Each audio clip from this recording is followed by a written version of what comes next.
Hi everyone, and welcome to this week's Wallsend history story. This week is another video covering some of the tales from Wallsend's past. They may be about people or buildings and include some of the stories from Station Road and Park Road that I didn't include in the previous videos, among other things. The stories are all from different years and are not in any particular order, and some stories might be slightly longer than others.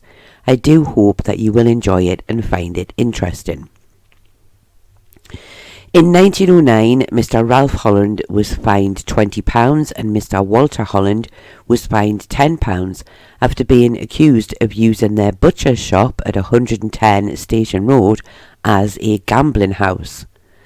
Sergeant Dolan of Wallsend Police Station said he had been keeping an eye on the shop in August of that year and had seen people going in and out of the shop exchanging what appeared to be betting slips and also money.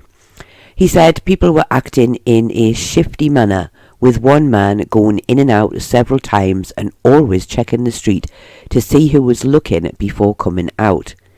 He had finally arrested a man by the name of McConaughey, who had in his possession at the time of the arrest 52 betting slips. And apparently, on his arrest, he said he was only going to post a letter. After this, the police had spoken to the Holland family and searched their shop. And although they had been told that they would not find any betting slips in the shop, they found 32 and various other items relating to gambling.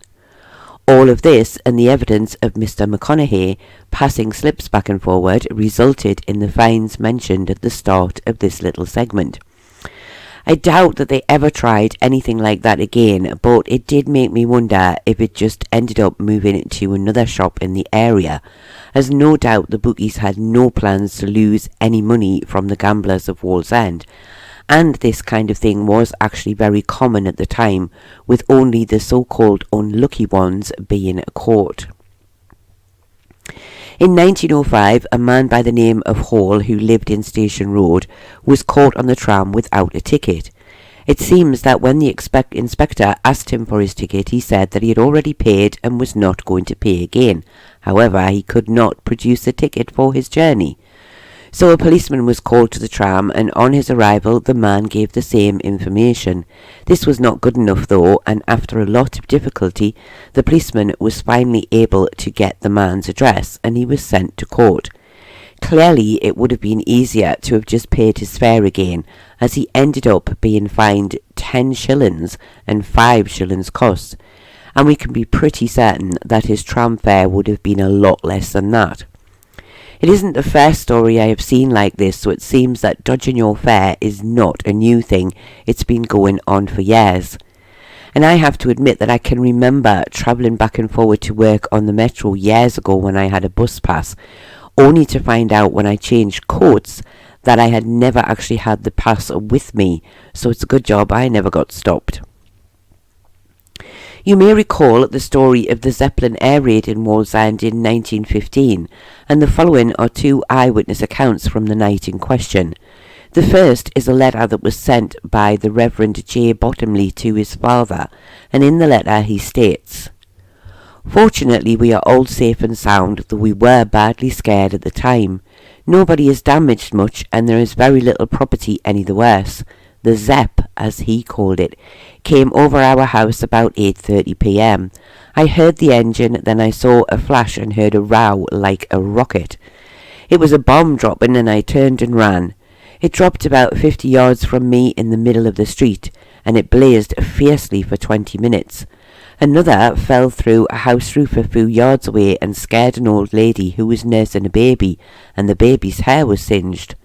There was no panic in the area, just a lot of curiosity." The bomb that the Reverend mentions that fell through a roof would have been in a house on Station Road, and although there was a fair bit of damage to the roof and the alleged singed baby's hair, which I've never heard mentioned before, no one was seriously hurt. Another witness to the same air raid was Mr. Thomas Carr, who was a fitter at Swan Hunters. He said he was leaving work around 8:30 p.m. and was halfway up Swan's Bank when he heard a noise. At first he thought it was a tram car, but the sound was not quite right. On going a little further up the bank, he said he then heard a sound like a firework exploding and saw a huge flame on the ground somewhere close to Wallsend train station. On realising what was going on, he said he believed that Zeppelin was heading towards Newcastle, but seemed to turn quickly back towards the river, and he heard a much louder explosion, though he was not able to say for sure where it was, but he believed that it was somewhere near to the power station. Mr. Carr doesn't sound like he was too worried about the Zeppelin flying overhead, as he made no mention of running away. I don't think that I would have been as calm as him. I would have been with the Reverend Bottomley, running away as fast as my little legs would carry me. The following day, several bombs, or more accurately the remains of them, were found in various places in Wallsend, including some on the Wallsend station lines, but luckily most seemed to have burned out without doing any damage. This next story really made me smile. It was common in the past for various manufacturers of so-called cure-alls to advertise in the daily newspapers using letters allegedly from previously cured customers. Whether or not these stories were entirely true remains to be seen, but they did often use the names and addresses of real people, somewhat similar to the fake reviews we might see online today.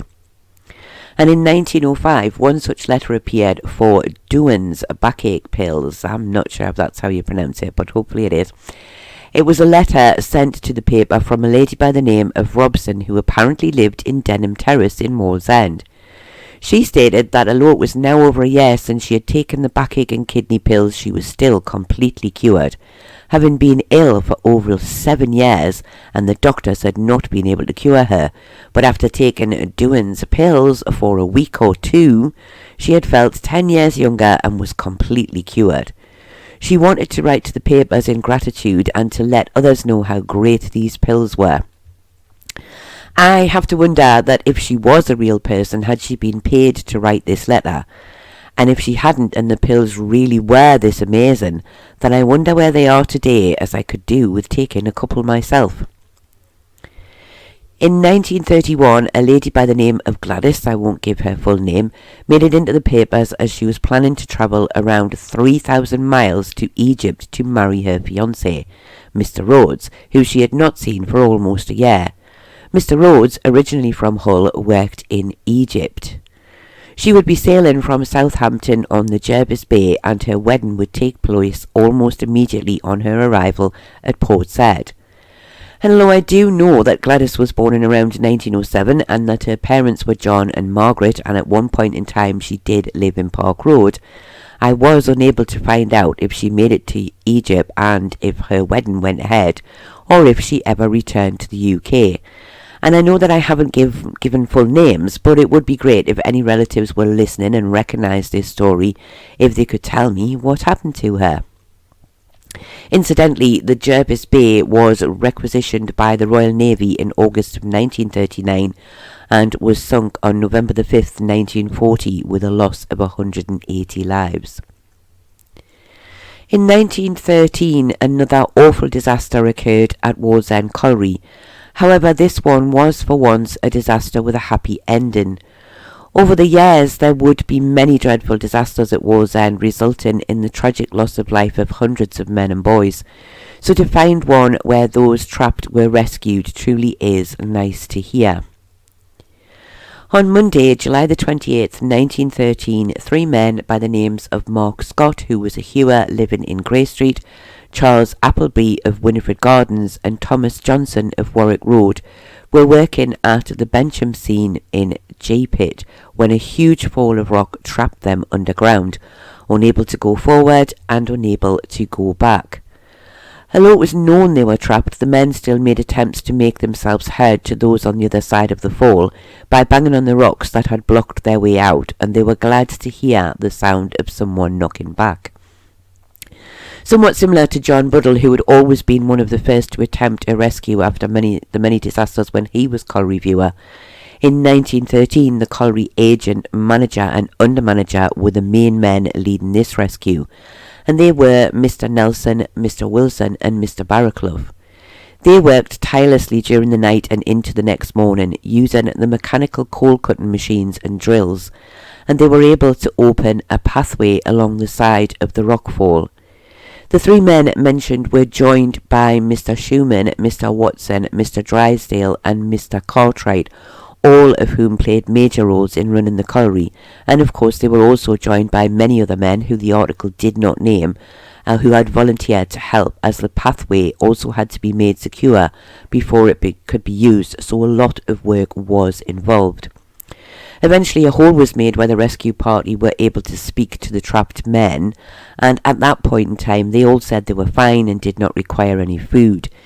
It would be several hours after this before they were reached properly, and they were at this point given food and drink before being brought back to the surface to the cheers of their workmates, all of whom were glad to see the men out alive and well.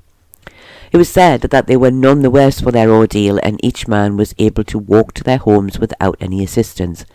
However, it was said that Mr. Barraclough was overcome with emotion at the successful rescue, and he did need to be taken home in a state of collapse. Afterwards, Mr. Appleby, who was around 21 years old at the time, gave an interview for the papers. He spoke of himself and his two workmates having around 15 yards to walk around in, and that they had not suffered in any way, having had plenty of air. They had, he said, used up the last of their food and water shortly after midnight. He did not say whether or not they had slept during the night, but he did say that they were very grateful to all the rescuers who had worked tirelessly through the night to free them from their underground prison.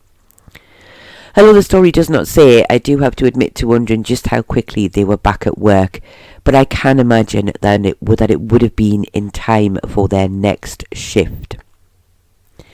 I do hope that you have enjoyed these short little stories of Wallsend past and found them interesting. I do thank you all very much for watching, and I do hope to see you all again very soon.